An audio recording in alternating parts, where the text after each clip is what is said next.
kita lihat di sini ada dua orang anak yang sedang bercakap-cakap.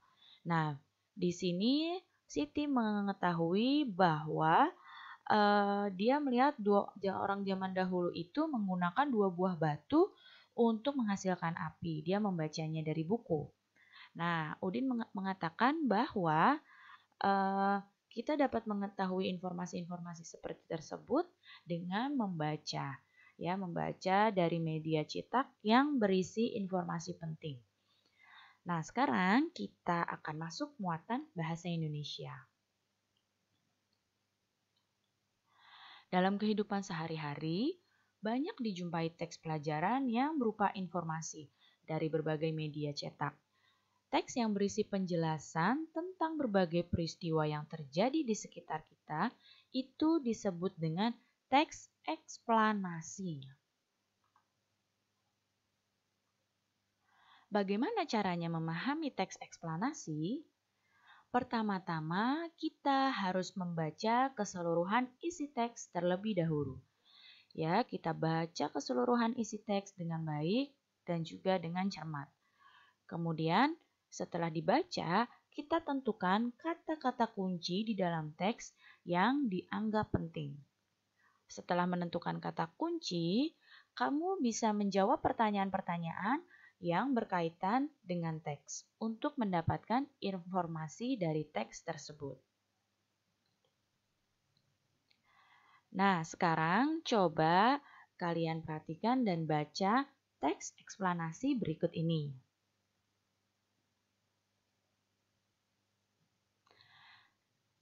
Nah, setelah kalian baca, kalian tentukan kata kunci pada teks ini. Ya, kata kunci yang bisa kalian ambil adalah kalor dan suhu. Teks ini membahas tentang kalor dan juga suhu. Sekarang kita akan menjawab pertanyaan dari teks eksplanasi ini untuk mendapatkan informasi dari teks ini. Yang pertama, apa yang dimaksud dengan kalor? Nah, kalor adalah salah satu bentuk energi yang dapat berpindah dari benda yang bersuhu lebih tinggi ke benda yang suhunya lebih rendah. Ini ya, ada di kalimat pertama jawabannya. Pertanyaan yang kedua, kapan kalor dapat berpindah? Nah, sekarang coba dibaca, dicari jawabannya. Ya, kalor dapat berpindah ketika terjadi kenaikan suhu dalam benda. Jadi, menentukan eksplanasi ini dapat menggunakan kata kunci dari teks dan juga dengan menjawab pertanyaan dari teks tersebut.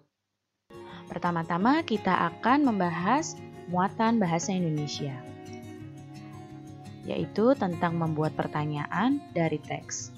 Pernahkah kamu membuat pertanyaan untuk mendapatkan informasi penting dari sebuah teks? Ya, pada pembelajaran sebelumnya kita telah mencoba membuat pertanyaan dari sebuah teks untuk mendapatkan informasi penting dari teks tersebut. Informasi pada teks dapat kamu ketahui dengan membuat pertanyaan-pertanyaan yang berkaitan dengan teks tersebut. Nah, pertanyaan tersebut kalian buat pertanyaannya dan juga jawabannya. Nah, setelah itu kalian dapat menentukan apa saja informasi penting yang terdapat di dalam teks. Sebelum itu, kita akan mengingat kembali kata tanya apa saja yang dapat digunakan untuk membuat kalimat tanya. Yaitu yang pertama adalah kata tanya apa. Kata tanya apa digunakan untuk menanyakan benda, keadaan, atau peristiwa. Kemudian kata tanya siapa. Siapa ini digunakan untuk menanyakan seseorang. Kemudian mengapa. Mengapa digunakan untuk menanyakan alasan. Berikutnya, kapan. Kapan digunakan untuk menanyakan waktu. Kata tanya berikutnya, di mana. Di mana ini digunakan untuk menanyakan tempat.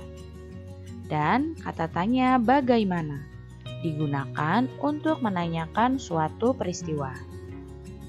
Jadi kata tanya ini setelah kalian ingat kembali dapat kita gunakan untuk membuat kalimat tanya dari sebuah pertanyaan.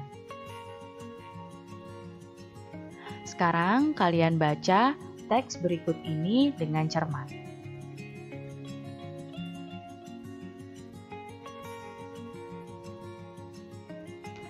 Ya, setelah membaca teks ini, mari kita mencoba untuk membuat pertanyaan dari teks tersebut.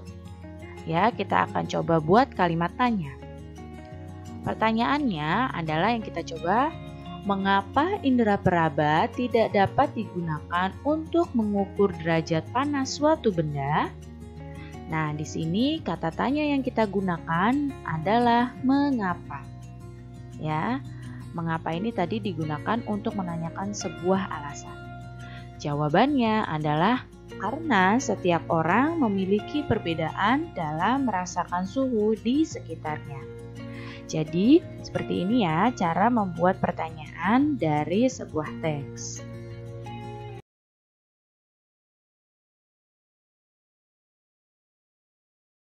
Pertama, kita akan membahas muatan IPA. Sekarang, coba kalian lihat ketiga gambar yang ada di hadapan kalian. Amati baik-baik ketiga gambar yang ada di hadapan kalian. Nah, coba setelah kalian mengamati, apakah persamaan dari ketiga gambar ini? Ya, kita bahas satu persatu. Gambar yang pertama ini adalah gambar anak laki-laki yang sedang berjemur di bawah matahari pagi. Gambar yang kedua adalah gambar ibu yang sedang menjemur pakaian. Dan gambar yang ketiga adalah gambar sedang memasak air. Nah, dari ketiga gambar ini, persamaannya adalah sama-sama menggunakan energi panas. Ya, jadi gambar yang pertama adalah anak laki-laki yang berjemur di bawah sinar matahari ini menggunakan energi panas dari sinar matahari. Begitu juga gambar yang kedua, ibu yang menjemur pakaian pun menggunakan energi panas dari matahari agar pakaiannya dapat kering. Dan gambar yang ketiga ini menggunakan energi panas dari api untuk membuat air dapat mendidih. Dalam kehidupan sehari-hari, manusia itu tidak dapat lepas dari kalor. Beragam aktivitas manusia berhubungan dengan kalor atau energi panas. Nah, sekarang apakah kamu tahu apakah itu kalor?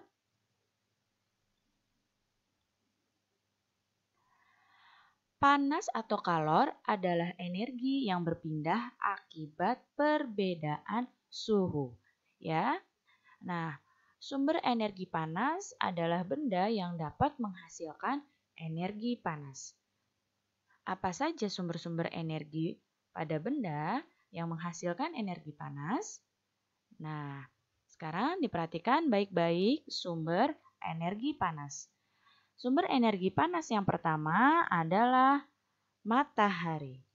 Nah, energi dari matahari diperlukan oleh tumbuhan hijau dalam proses pembuatan makanan yang disebut dengan fotosintesis. Nah, selain itu, energi matahari juga memiliki manfaat yang sangat besar. Contohnya seperti menghangatkan bumi. Nah, tanpa energi matahari, bumi akan sangat dingin. Kemudian, manusia juga dapat memanfaatkan energi panas dari matahari untuk mengeringkan pakaian, mengeringkan ikan, mengeringkan biji-bijian, dan juga membantu menguapkan air laut untuk menghasilkan garam. Kemudian, sumber yang kedua adalah api. Api ini adalah sumber energi panas yang lain. Banyak manfaat api bagi manusia.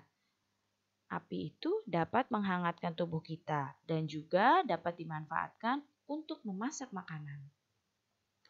Sumber yang ketiga adalah listrik.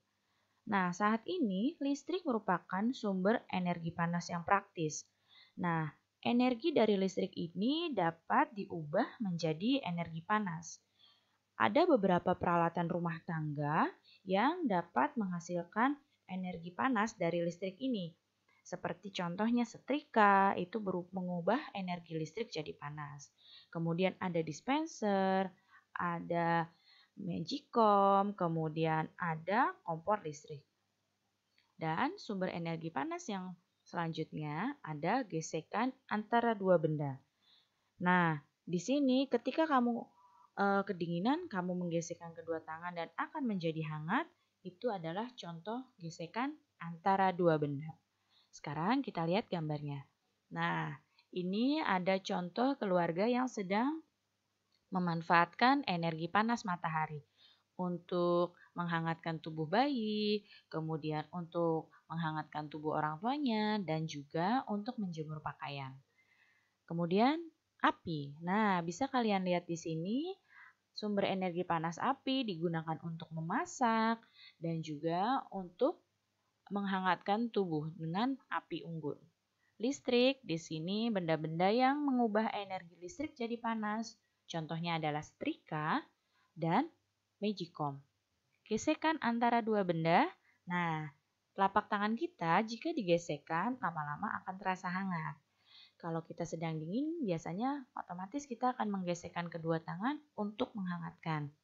Dan juga gesekan antara dua benda adalah contohnya antara batu. Batu ini jika digesekkan dapat mengeluarkan api.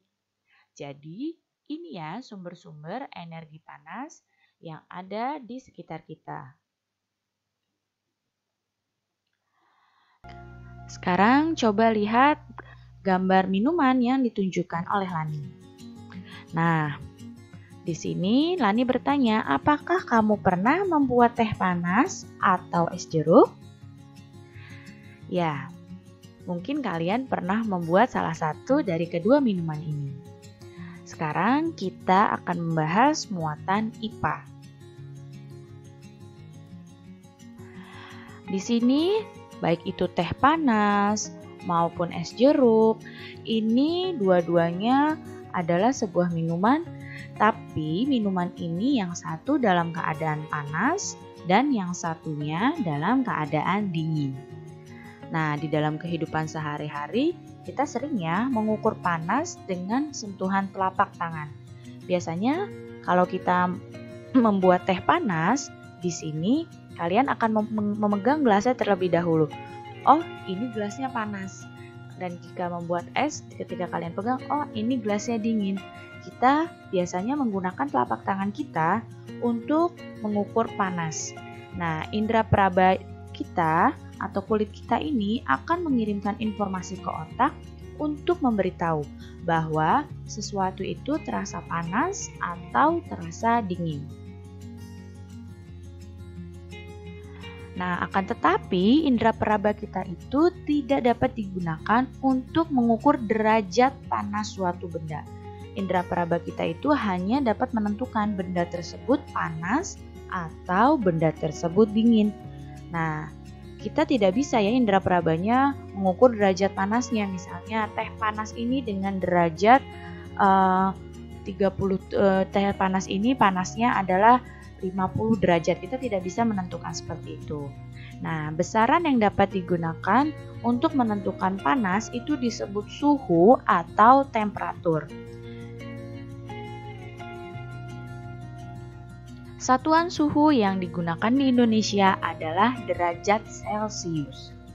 Alat yang digunakan untuk mengukur suhu itu disebut termometer. Pernahkah kalian melihat termometer? Nah, saat ini mungkin kalian lebih sering melihat termometer, terutama jika kalian memasuki sebuah tempat. Kalian akan diukur suhunya terlebih dahulu kan? Nah, alat pengukur suhu tersebut adalah termometer. Termometer ini pertama kali dibuat pada tahun 1592 oleh ilmuwan Italia yang bernama Galileo Galilei. Termometer yang digunakan Galileo itu menggunakan udara dan air. Nah, kemudian pada tahun 1700 14, ilmuwan Jerman yang bernama Daniel Gabriel Fahrenheit membuat termometer yang berisi air raksa. Jadi lebih berkembang ya.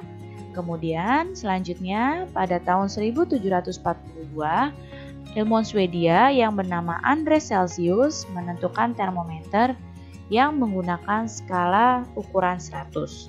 Jadi termometer ini terus berkembang.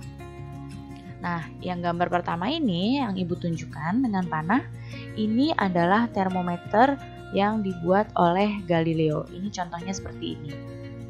Dan yang dibuat oleh Daniel Fahrenheit itu termometer air raksa. Ini seperti ini termometernya. Nah, kemudian disempurnakan oleh Andreas Celsius. Nah, Andreas Celsius ini menggunakan skala sampai 100. Ya, jadi titik didihnya sampai 100 derajat Celcius. Nah, apa saja jenis-jenis termometer yang ada di sekitar kita? Ada termometer air raksa. Kemudian ada termometer digital dan ada termometer inframerah. Seperti apa termometer air raksa? Nah, seperti ini ya. Dulu sebelum ada termometer digital, termometernya seperti ini, menggunakan air raksa. Kemudian berkembang menggunakan termometer digital. Nah, di sini kalau digital ditunjukkan angkanya, tapi bentuknya masih berbentuk termometer seperti ini. Dan suhunya ditunjukkan oleh digital seperti ini. Sekarang ada lagi termometer inframerah. Nah, itu sekarang ini termometer yang banyak digunakan untuk mengukur suhu seseorang jika ingin memasuki sebuah tempat. Ya, ini cukup diarahkan ke kulit kita dan akan keluar berapa panas tubuh kita.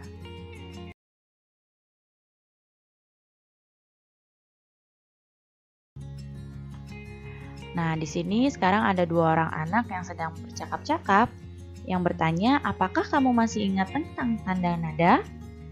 Dan temannya menjawab bahwa dia masih ingat tentang tangga nada. Sekarang kita akan memasuki muatan SBDP. Tangga nada itu ada tangga nada diatonis ya. Tangga nada diatonis ini sebelumnya sudah kita pelajari. Dan juga ada tangga nada pentatonis. Nah, sekarang kita ingat kembali tangga nada diatonis. Tangga nada diatonis ini terdiri atas 7 nada, yaitu Do, Re, Mi, Fa, Sol, La, Si. Ini adalah tangga nada diatonis. Dan tangga nada diatonis dibagi menjadi 2, yaitu diatonis mayor dan diatonis minor. Sedangkan tangga nada pentatonis ini terdiri atas 5 nada. Ya, kalau tadi diatonis 7 nada, tangga nada pentatonis ini hanya terdiri dari 5 nada. Ada yang disebut dengan pelok dan ada yang disebut dengan slendro. Jadi ada yang disebut nada pelok dan nada slendro. Apa itu nada pelok? Nada pelok ini urutan nadanya adalah Do, Mi, Fa, Sol, Si. Lihat ya, di sini cuma ada 5. Cuma ada 5 nada. Do, Mi, Fa, Sol, Si. Ini untuk nada pelok, nadanya hanya ini. Kemudian untuk nada slendro, urutan nadanya adalah Do, Re, Mi, Sol, La. Ya, Do, Re, Mi, Sol, La. Ini juga sama, ada 5 nada saja. Jadi bedanya kalau pelok ini urutan nadanya Do, Mi, Fa, Sol, Si. Kalau slendro urutan nadanya Do, Re, Mi, Sol, La. Sekarang kita lihat contoh lagu dengan nada pelok. Apa ya contoh lagu dengan nada pelok? Adakah yang tahu? Ya, contoh lagu nada pelok adalah Cublak Cublak Suang. Ini adalah lagu daerah dari Jawa.